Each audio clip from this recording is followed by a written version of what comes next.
Welcome everyone to ALT. This is joint work with my student Donya, who unfortunately was not able to be here due to visa issues.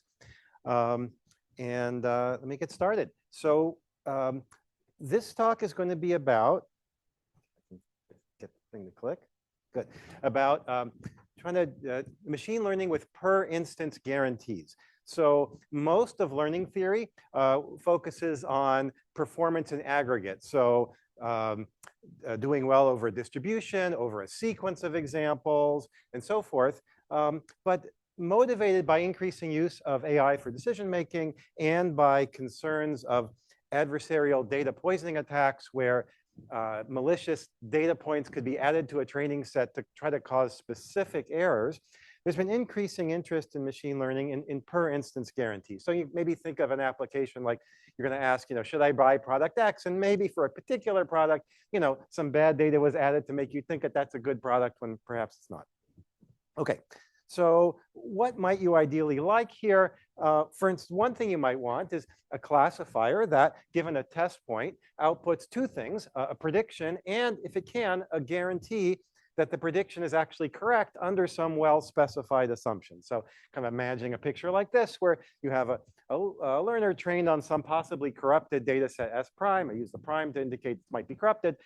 Given a test point that might be some stuff happening to it also, gives a label and some sort of guarantee. So, so this leads to this notion that was proposed and analyzed in this Colt 22 paper of robustly reliable learners, which in turn builds on the notion of reliable learners from the very first Colt conference, Colt 1988. And here, the assumption is two things. One is that we're in the realizable case. The target function belongs to the class of functions H that we're talking about. And the second is that there's some limited budget of bad data points in the training set, some budget B of bad points in the training set. And the basic idea for learning in this setting is, well, given your data set, you could solve for an ERM classifier. Let's call it HS prime. And that should make at most B errors on the training set. Otherwise, the assumptions are clearly not true.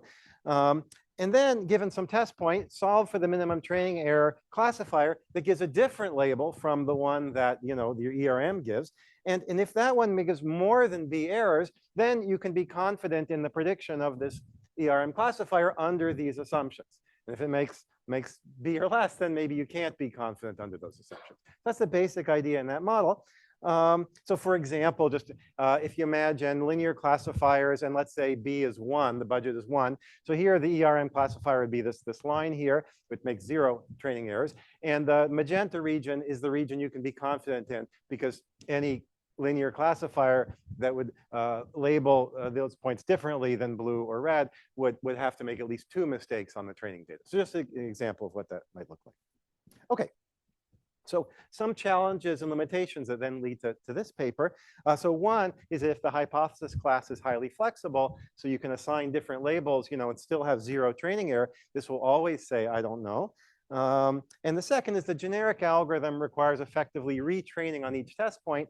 Can you do it more efficiently in interesting cases? Now, the Colt 22 paper did have efficient algorithms for linear separators over log concave distributions, with, and that was very nice. But can we do it maybe in other cases as well?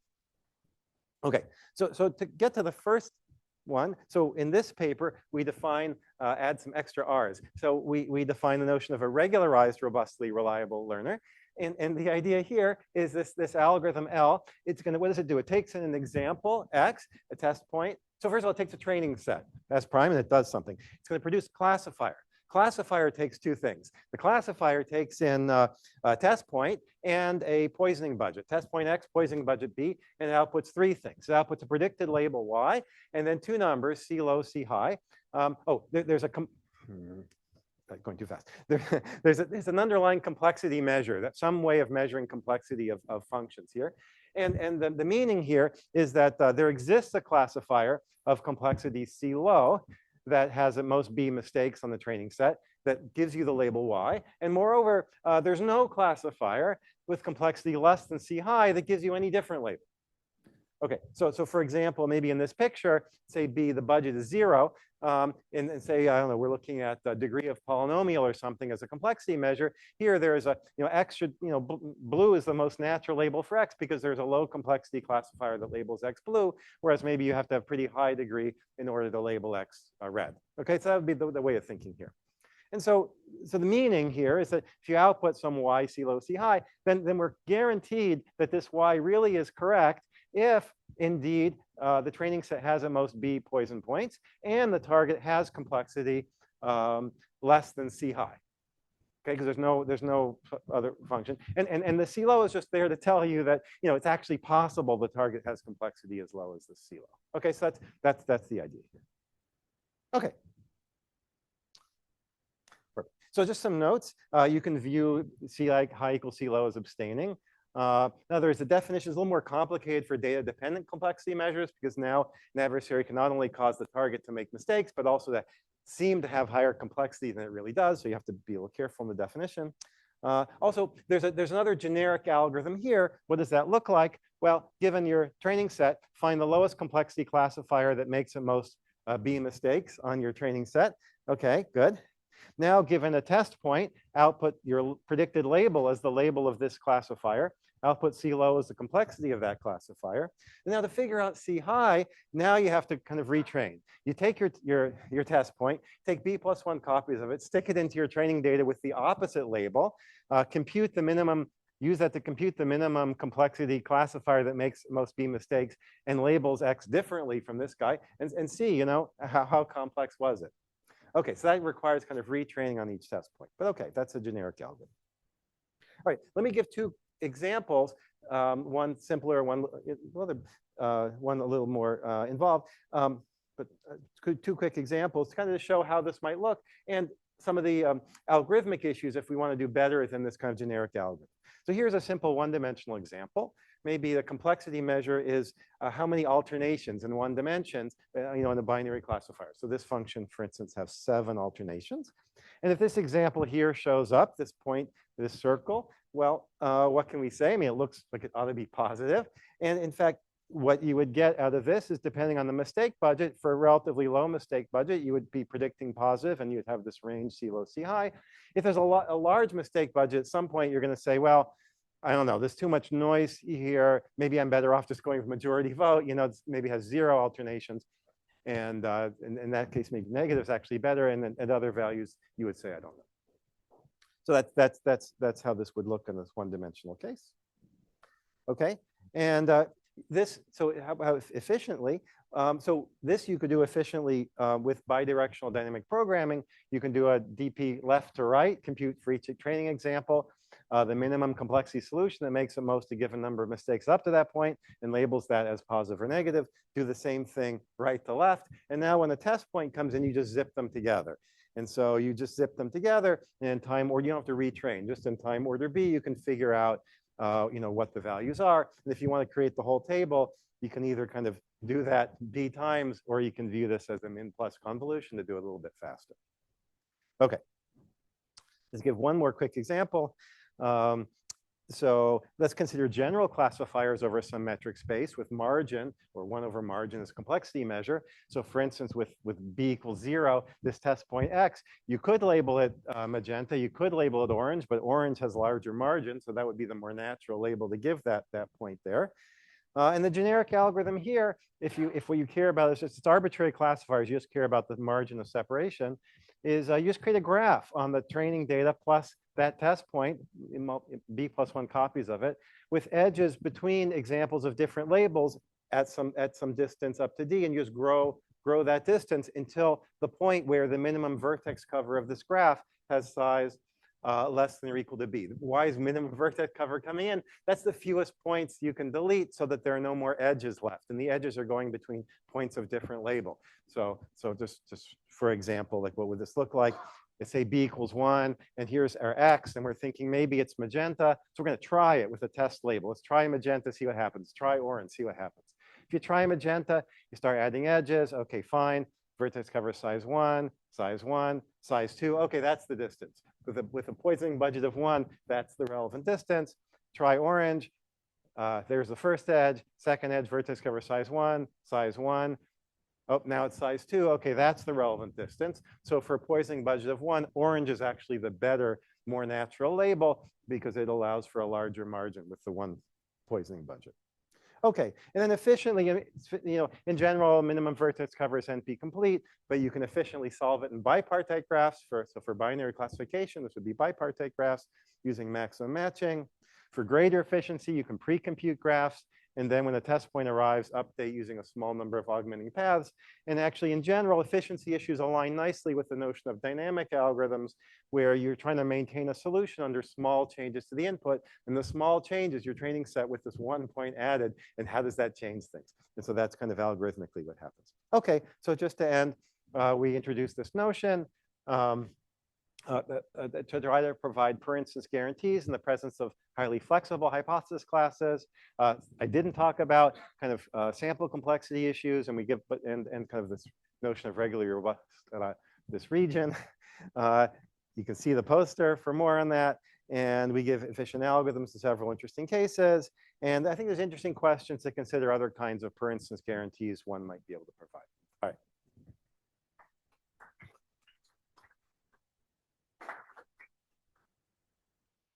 Thank you very much, Avrim. Impressive timing. So we have a time for a couple of questions, but I just want to say that if the next speaker for the talk on learning with monotone adversarial corruptions could come up and just get set up, that would be great. So should I stop sharing? Can you stop sharing while we answer questions? And the Shai has been very eagerly waiting to ask the first question.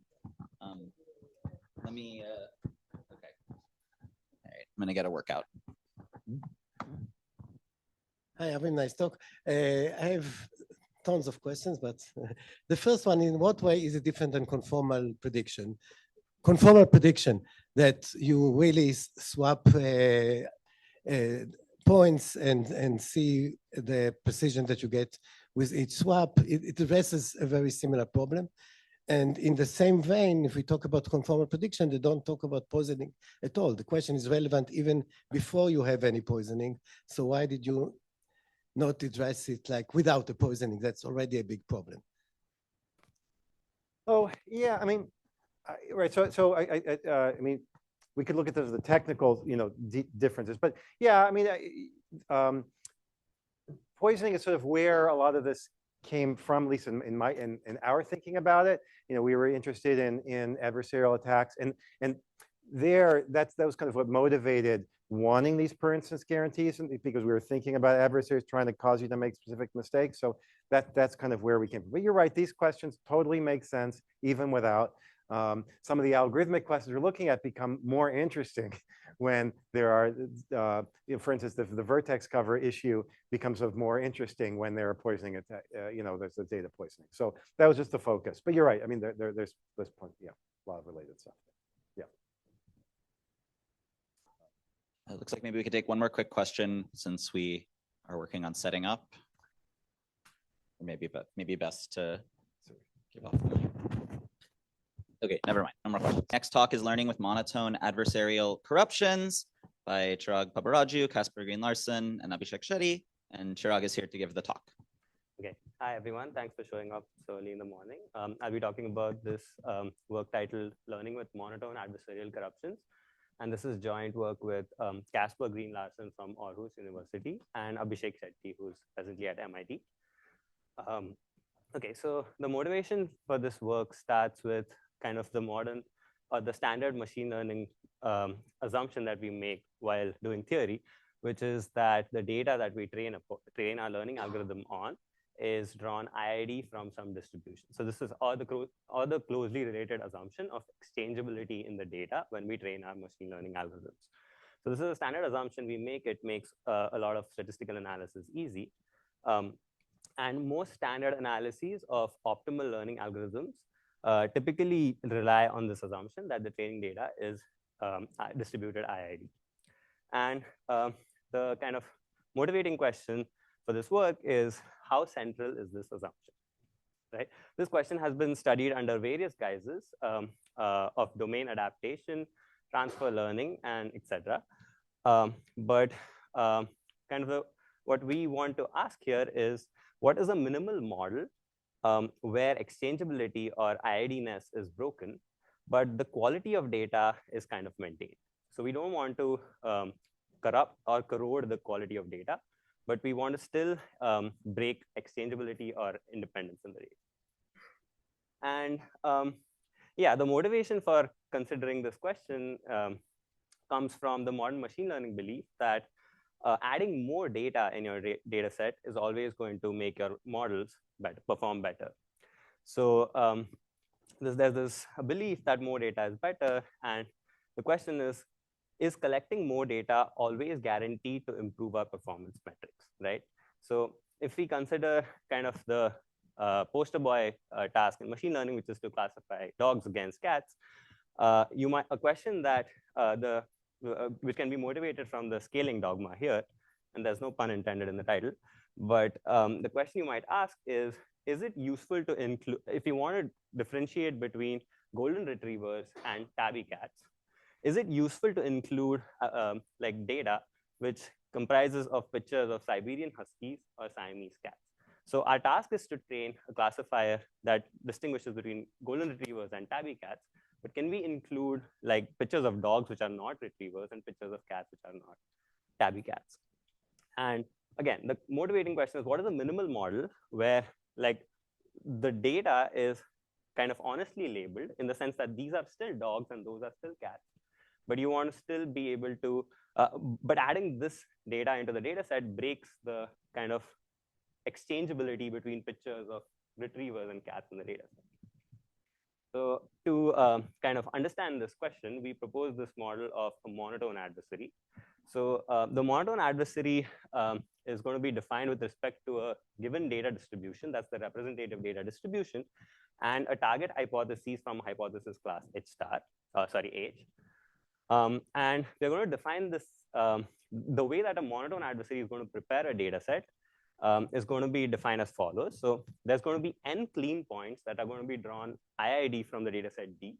And there's going to be m corrupted points, so-called corrupted points, which the monotone adversary is going to include in the data, append to the data set. So the data set is going to be prepared as follows. First, the n clean samples are going to be drawn IID from D. Then the adversary comes along and he looks at the data set. And as a function of the data set, the clean points, the adversary includes m corrupted points from the domain.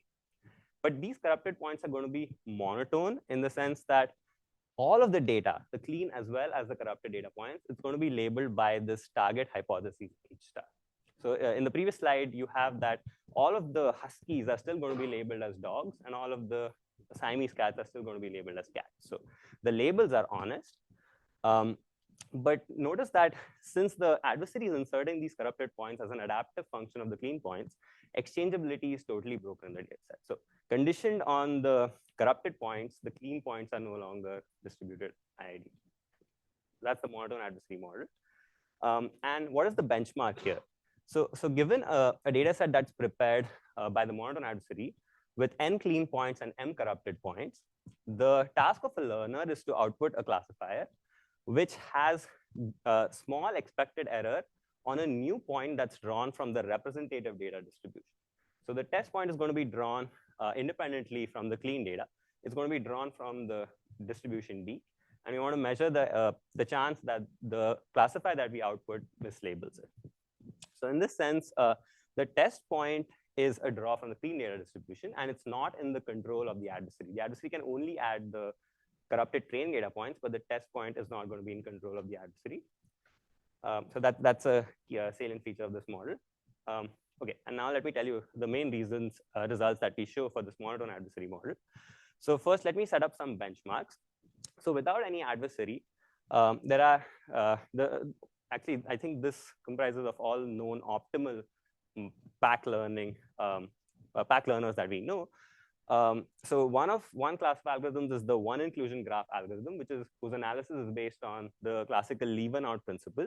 So the one inclusion graph algorithm with n clean training data points has an expected error of order d over n on a new test point drawn from the same distribution, where d is the VC dimension of the class.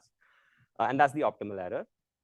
So that's the one inclusion graph algorithm. And then we have these ensemble majority voting methods given by Steve Haneke. There's bagging, and then there's a majority of 3 algorithm. All of these, the way they work is given a training data set, they split it up into subsets of different subsets, and then they run an empirical risk minimizer on each of these subsets and return the majority vote over these subsets. So that's the rough template of these algorithms. They all achieve the optimal error of order d over n, assets of the training data whose size is a linear function of the training data set. So that's the benchmark. Okay, so what are our results? We show that one can come up with a monotone adversary who foils both all the optimal pack learning algorithms that we know. So for the one inclusion graph algorithm, we show that with n clean data points, the adversary can add n corrupted data points and make the output of the one inclusion graph algorithm to suffer constant error. So there's no vanishing error even. So that's a major failure for the one inclusion, for the leave one out principle. Okay, and then we show that for majority voting over subsets of size t, you can add n over t points into the data set, and you can make the error of the algorithm become suboptimal by a log factor over there. Okay, so I said that these algorithms use subsets of size linear in the size of the data set, so that's just a constant number of points that the adversary needs to add so that the error becomes suboptimal by a log factor. Okay, and but we nevertheless show that in terms of upper bounds, if you simply run the ERM, single ERM on the whole data set, that still has the same guarantee as it would have had without any corruptions. And we show this more stylized result, which shows that if the corrupted points are not proposed as an adaptive function of the clean data set, but the adversary specifies them before looking at the data set, in that case, the one inclusion graph still retains its optimal d over n error. So in this case, you can condition on the corrupted data and you can make the leave one out analysis good. So these are our main results. Okay, so I'm going to just tell you a main question that we broke our heads a lot over and we still couldn't solve, which is that what is the optimal error that we can get with n clean data points in this data set? So can we have any algorithm that gets error that's order d over n with n clean points? Or can we show, I think that would be really nice because it would show that the algorithms that we know which are optimal can be made to fail. So we really need to come up with new analysis that is able to handle this benign adversary. On the other hand, we have not been able to show a lower bound that rules out all learning algorithms. So that would also be interesting. It shows that this kind of benign adversary still makes you suffer suboptimal error. Okay, I'm just going to have time to show you why ERM gets the optimal error, but it's pretty simple. So yeah, because the added training data points that the adversary adds all get labeled according to the true hypotheses, any ERM over the clean plus corrupted data continues to be an ERM over the clean data. And the distribution of the marginal distribution of the clean data is n IID draws from the target distribution. So by uniform convergence, you just get that the ERM has the same error that it would have without. So that's just the proof of the upper bound. And I am not going to have time for the lower bounds, but yeah, so let me not rush through that. Let me go to the conclusion slide, which is this. Yes, so we proposed and analyzed this monotone adversary model where the corrupted data is going to be specified as an adaptive function of the clean data points, but it's going to be labeled by the true hypothesis. So the labels are honest. And we showed that like known optimal algorithms, all of them can be made to fail in this model. But we show that like ERM, which is based on the uniform convergence principle, continues to be robust. The main open question that I flashed is, can we have an algorithm that gets order d over an error? Maybe this is we have other open questions in the paper, but this is another question that I'll mention. So this order d over n kind of results, so all of the results in this paper are concerned with binary classification. So we have kind of no algorithm that gets any vanishing rate in the settings of multi-class classification or the settings of partial classification, because the ERM principle doesn't work in those settings. So we don't even have any algorithm that gets any vanishing rate in those settings. So another question is, can we get any learning algorithm in the settings of multi-class and partial class? Another open question. Yeah, that's all I wanted to say. Thank you.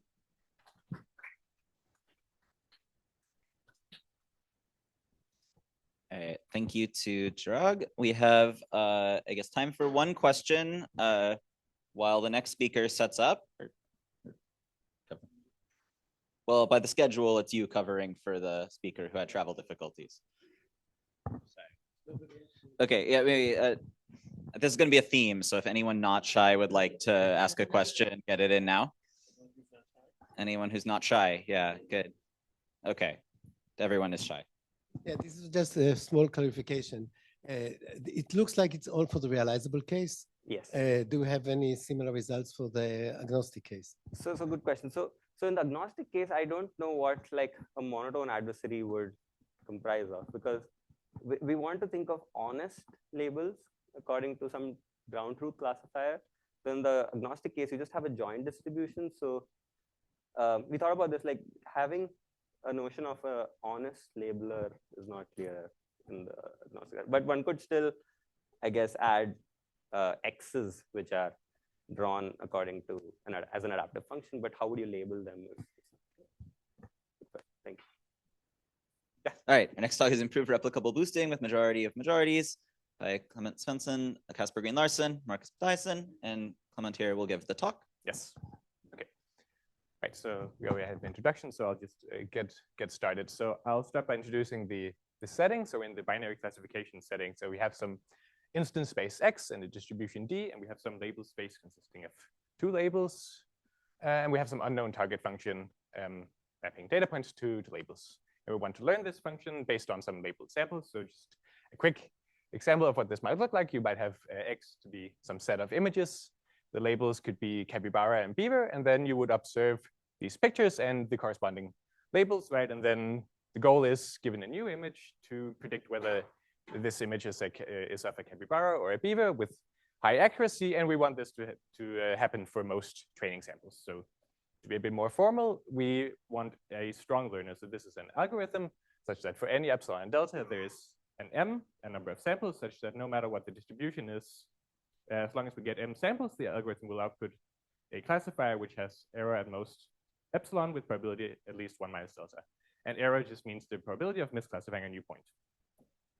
But sometimes you might not have access to an algorithm giving these guarantees. You might have something weaker called a weak learner.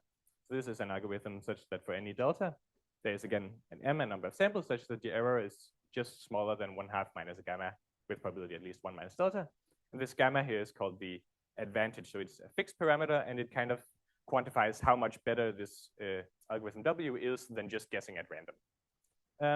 And what we're then interested in is the sample complexity. So this is the smallest m such that such a guarantee here is fulfilled. And the question you might ask is, well, if I have a weak learner, can I then make it into a strong learner in some way? And the answer is yes. So this was shown quite some time ago. You can do this with something called boosting. So I'll go over briefly what kind of a generic boosting algorithm might look like. So there are many different ones, but generally they look something like this. You have your labeled data, and then you put a distribution over your data set. So we start with the uniform D1, and then for a number of rounds, we query this weak learner that we assume we have access to. We get a classifier HT, but we allow the weak learner to depend on some distribution DT over the data set, such that if a point has a high weight under this distribution, the weak learner should focus more on classifying these points correctly.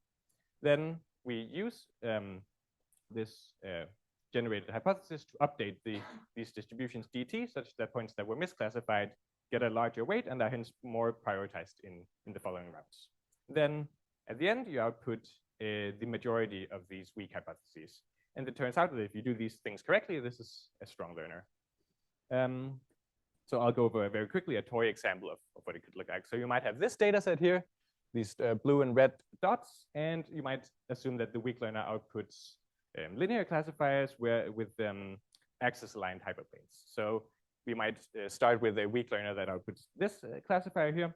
You can see that the 2 blue points here are misclassified. So we increase the weight on those so that they get larger.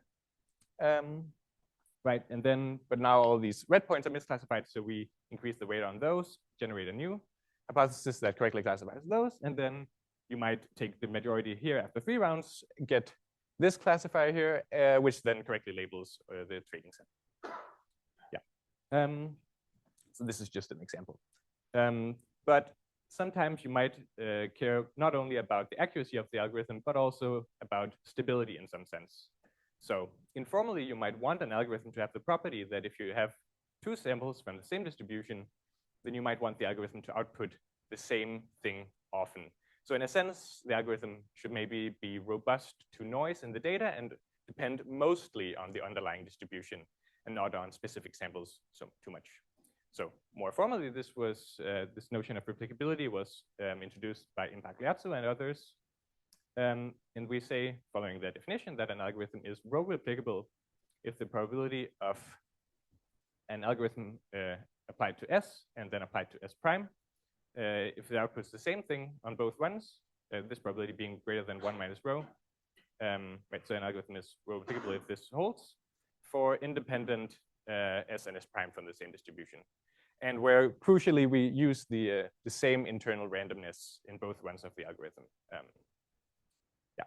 So going back to the question of sample complexity, in the classical boosting without any additional assumptions, it's known what the optimal sample complexity is, and it's the VC dimension of the hypothesis class of the weak learner divided by epsilon times gamma squared. And I'm ignoring log factors throughout the presentation. And then in the same paper by Pabbaraju and others, they introduced a replicable boosting algorithm with this sample complexity here. So it's a bit more messy. So this M thing here is the sample complexity of a replicable weak learner with a given replicability parameter. And then we have epsilon squared gamma squared, and then a rho squared epsilon to the 5 gamma to the 6 over here. So much worse dependence on the epsilon and the gamma parameters in particular. Right. So the question we asked ourselves is, can we do better than this? And we can indeed. So we designed an algorithm we called our meta boost. So this is a row replicable boosting algorithm. So it takes in a replicable weak learner and outputs a strong learner. So we get error epsilon with probability at least 1 minus rho with this sample complexity here. So focusing on the things I colored green, we get an epsilon and epsilon gamma cubed compared to what was in the original paper. So this is, of course, much better. And I don't have time to go into all the details, but I'll say a little bit about the ideas of the algorithm. So one thing that so I should mention that there are some kind of fundamental differences in the setting of replicable boosting versus classical boosting that I don't have time to get into either, but you should maybe, yeah, keep that in mind. We can talk about that at the poster if you're interested. But one thing that the algorithm by Pabbaraju and others did was that there's an estimation procedure happening along the way. They need to estimate some given parameter. And we showed that you could, with a few small tweaks, you can improve this estimation procedure to get down to this sample complexity here. So we shave an epsilon and a gamma cubed. So this slightly modified version of the algorithm we call our boost star. So this is kind of minor, but the main thing here is that the dependence on epsilon is still pretty bad. So what we then do is that we just put it equal to a constant instead. So if we put it equal to some sufficiently small constant, then our boost star is then a weak learner with constant advantage and a sample complexity that no longer depends on, has this bad dependence on the epsilon parameters. But of course, it doesn't have the desired accuracy, but we can then do another layer of boosting on top of this. So that's what we do, and we do it kind of differently, inspired by the classical ADA boost algorithm, if any of you know what that does, but transposed to the replicable setting. So this gets us down to an accuracy epsilon, and the resulting hypothesis is then a majority of majorities, since the weak learner itself outputs a majority vote. And then to ensure replicability, the main thing we do is that we put a weight on, or we put a cap on the weight updates in that happens in the boosting, yeah, that I mentioned earlier. And the effect of this is that no individual examples can have too much influence over the algorithm. So by yeah, so what I mean here by a smooth distribution is that these DTs, there are no individual points that have a much larger weight than anyone else. So it's kind of not uniform, but it's smoother. Right. So this kind of aligns nicely with this thing of replicability, where you don't want the algorithm to depend too much on any individual samples. Yeah. So that's what I wanted to say about the basic idea of the algorithm. So to conclude, we designed a replicable boosting algorithm with this sample complexity here. And if we recall what the optimal was, it looks optimal in epsilon. We have this linear dependence in 1 over epsilon, but I'm hiding a dependence on log 1 over epsilon with these tildes here. So there's kind of a question of, is that really necessary? And also it's kind of unclear what the optimal dependence on the weak learner and the replicability parameter is. But oftentimes, in most replicable algorithms, you get a rho squared, so it seems maybe reasonable, but yeah, we have no lower bounds as of yet. Thank you.